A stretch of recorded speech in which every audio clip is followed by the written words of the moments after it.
Attention, attention, this is History Lost in Time.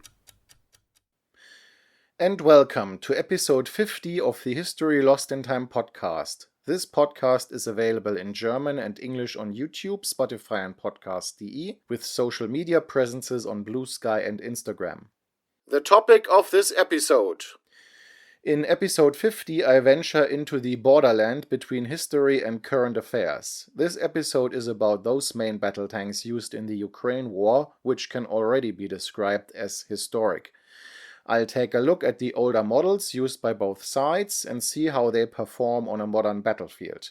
If this format proves successful, I'll also examine other historic weapon systems from this war. I have to make some kind of disclaimer in advance though. 1.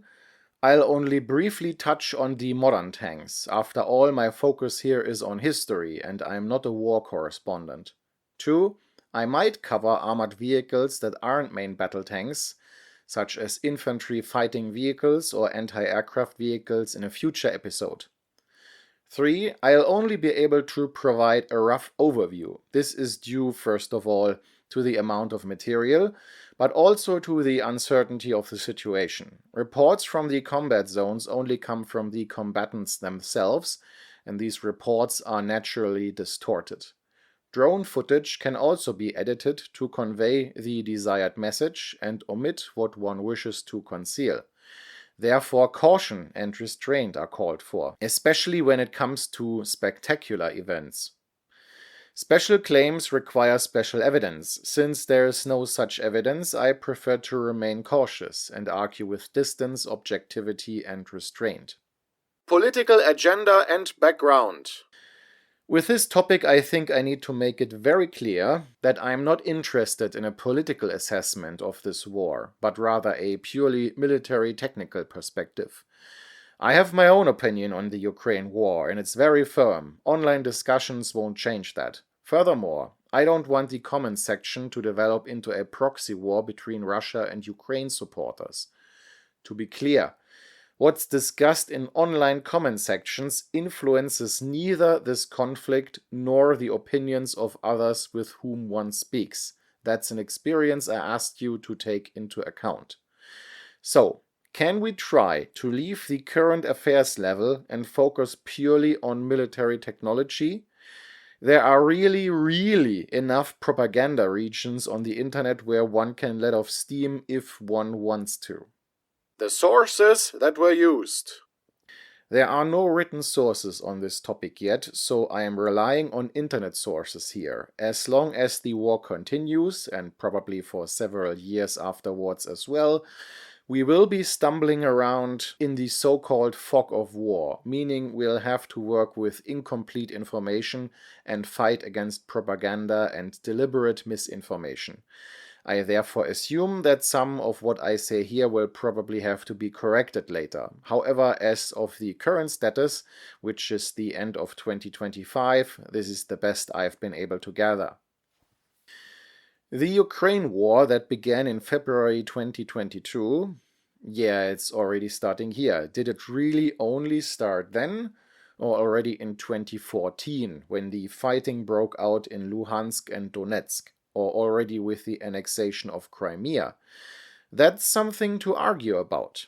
In this particular case, however, it's simpler. I am actually only looking at the period since February 2022, because only since then has trench warfare and attrition warfare been taking place, forcing both sides to use increasingly older equipment. So let's start over.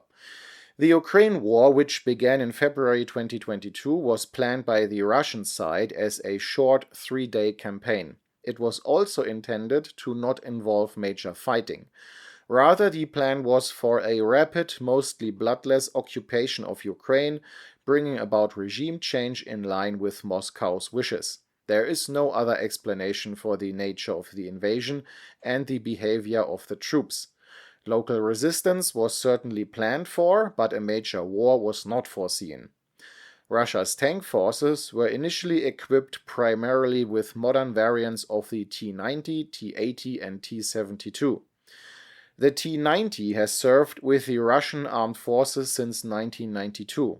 The newest variant, the T90M, entered service in 2019. The T90 is equipped with a 125mm gun and is currently considered the best Russian tank. However, in Ukraine, like all other tank types, it suffered heavy losses from drones, anti-tank weapons, and artillery. A total of approximately 200 to 300 T90s were deployed in Ukraine. The T-80 is a gas turbine-powered tank that has served with the Soviet and Russian armed forces since 1976. The T-80 also uses a 125mm gun. These tanks were modernized starting in 2017 and received, among other things, new optics, reactive armor, and an improved engine. However, the gas turbine remains a weakness due to its high fuel consumption. Several hundred of these tanks were deployed in Ukraine. The T-72 has been in service with the Soviet and Russian armed forces since 1973 and remains the backbone of that army. The T-72's main gun also has a caliber of 125mm. Of course, these tanks have also been modernized over time, receiving better sensors and reactive armor. Thousands of them are serving in the Ukraine war, and thousands have been destroyed.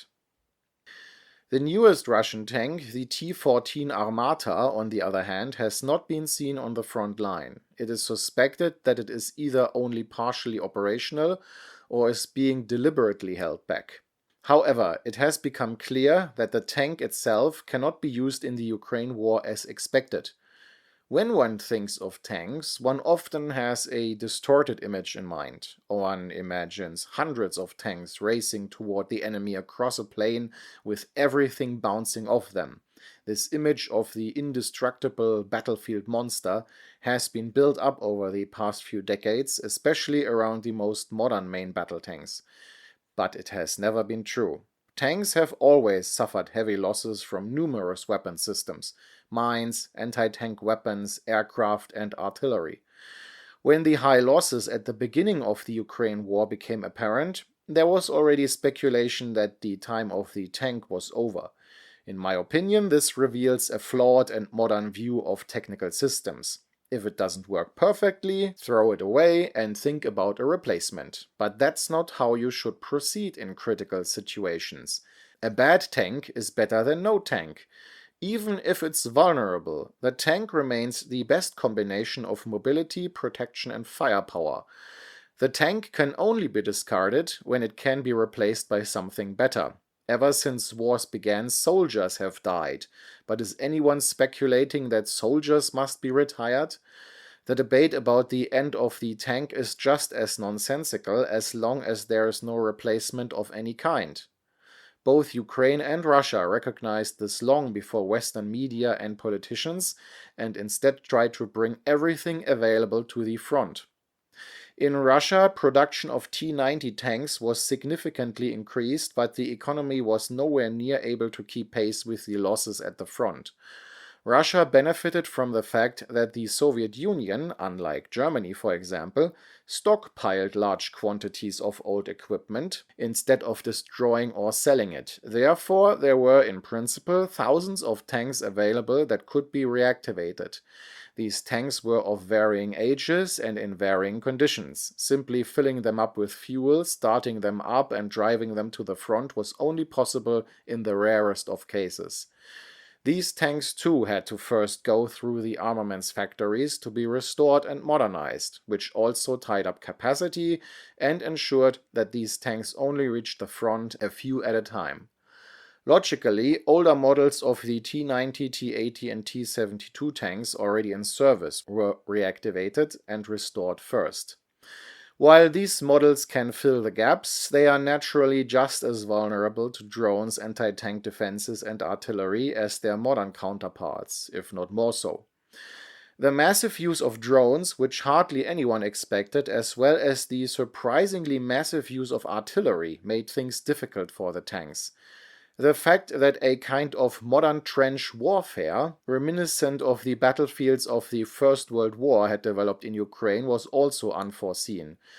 Tanks need space to deploy and the element of surprise to achieve breakthroughs and advance deep into enemy territory. They do not function well in heavily patrolled, mined and obstacle-filled trench warfare battlefields.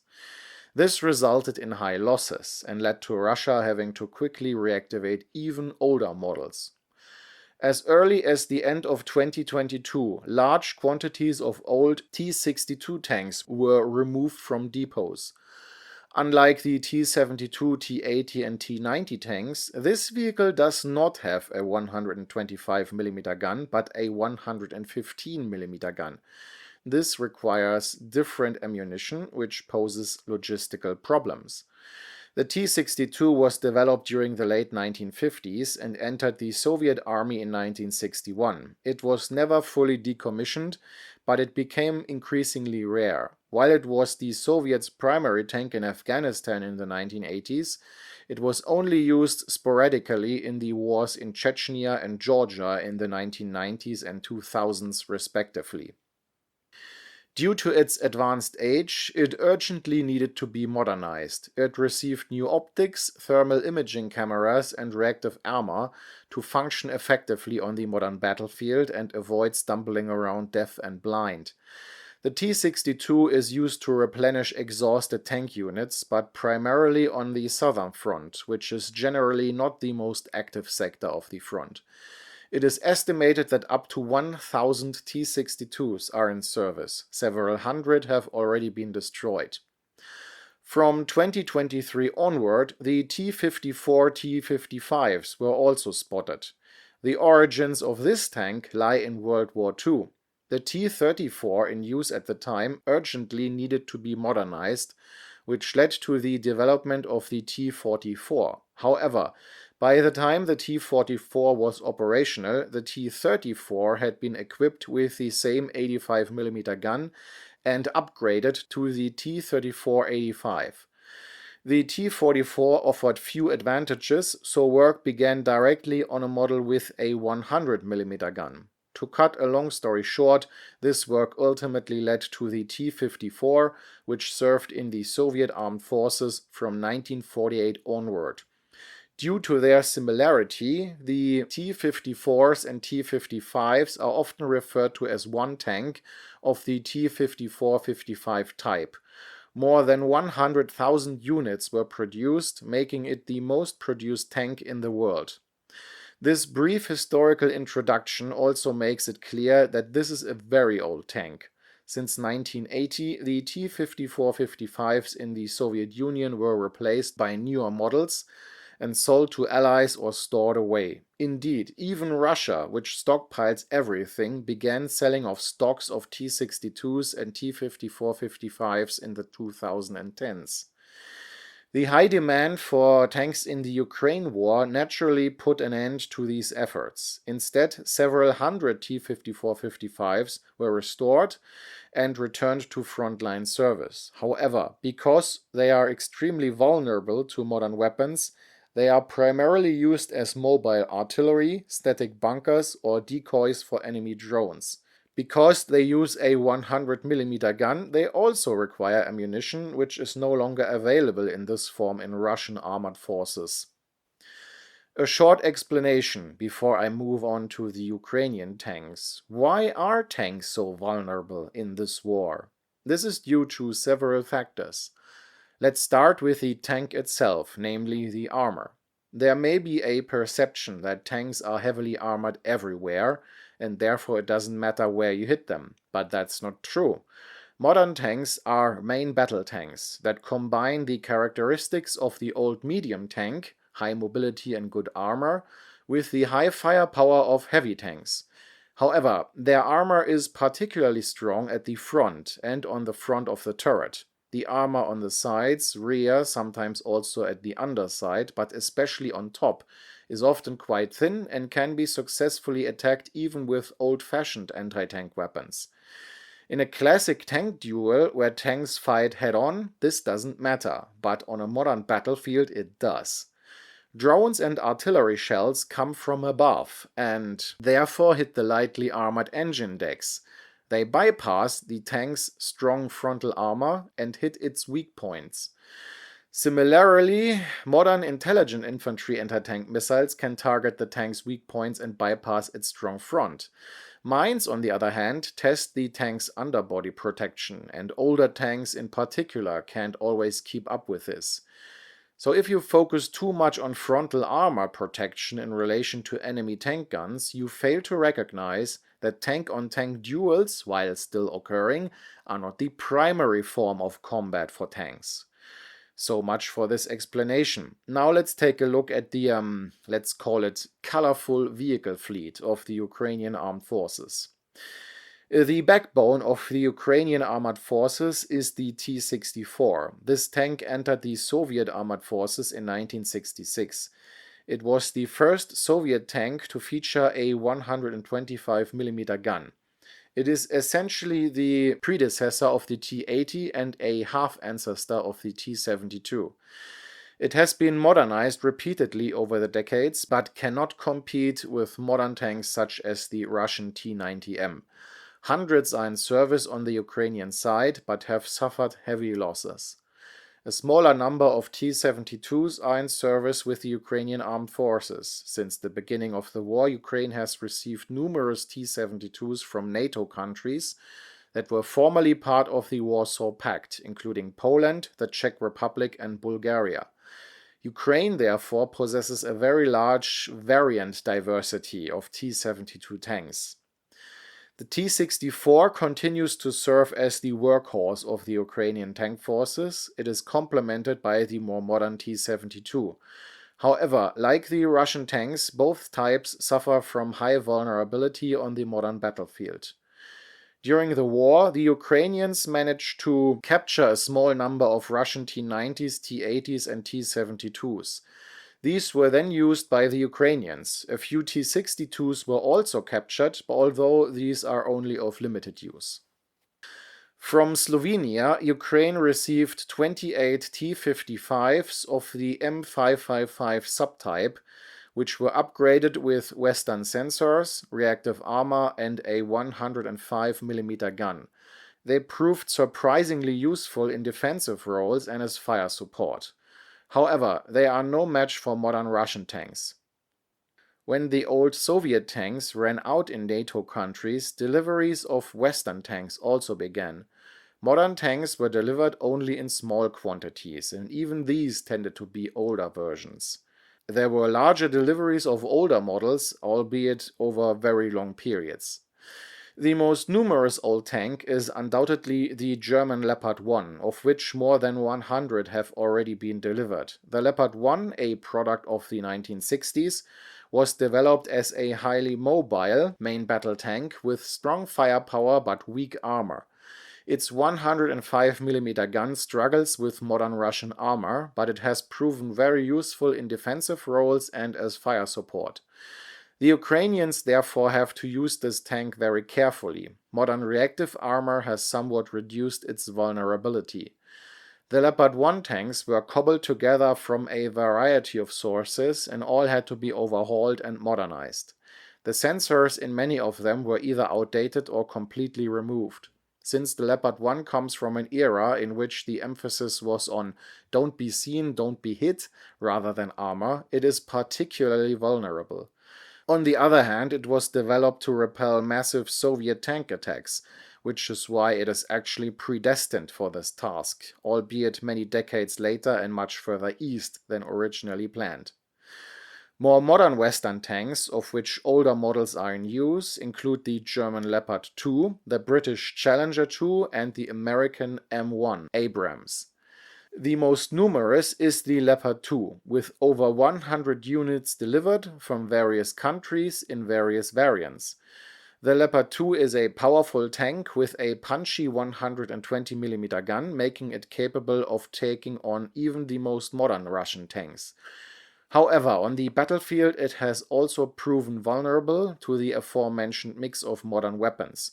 Represented in Ukraine are the A4 version, essentially the 1980s variant, the A6 version, which was developed in the 2000s, and the Swedish variant, the Stridsvagn STRV-122, which is based on the Leopard 2 A5 from the 1990s. The British Challenger 2s and the American M1 Abrams were delivered in significantly smaller numbers. 14 Challenger 2s were delivered and 31 M1 A1s came from the USA. Both tanks are very powerful and have proven themselves in action, but they too have suffered losses. Their small numbers prevent them from playing a decisive role on the battlefield. There have also been isolated reports that both the Russians and the Ukrainians have reactivated museum tanks. This mainly concerned old T-34-85s. There are reports that T-34-85s were occasionally used in defensive roles and as fire support. Propaganda obviously also plays a role here, as the T-34-85 is a powerful symbol in both Russia and Ukraine due to its use in World War II. However, the T-34-85 was not used extensively. Other World War II tanks, such as the IS-3, were apparently not used. A few finishing words. What all tanks have in common is that they play a smaller role in this war than expected. Infantry, drones and artillery are the kings of the battlefield. Strategic air attack and air defense systems are also playing an increasingly large role. But things on the ground don't work without tanks, and it wouldn't surprise me if by the 2030s we see modernized main battle tanks all over the world equipped with highly effective anti-drone systems, replacing the rather symbolic anti-aircraft machine guns still installed today. Heavily armoring the tank everywhere would turn it into an immobile bunker. Instead, every tank actually needs a kind of mini cheetah on its turret, capable of fully automatically engaging enemy drones on final approach. Equipped this way, the tank could once again become more effective on the battlefield. Thank you. This was History Lost in Time.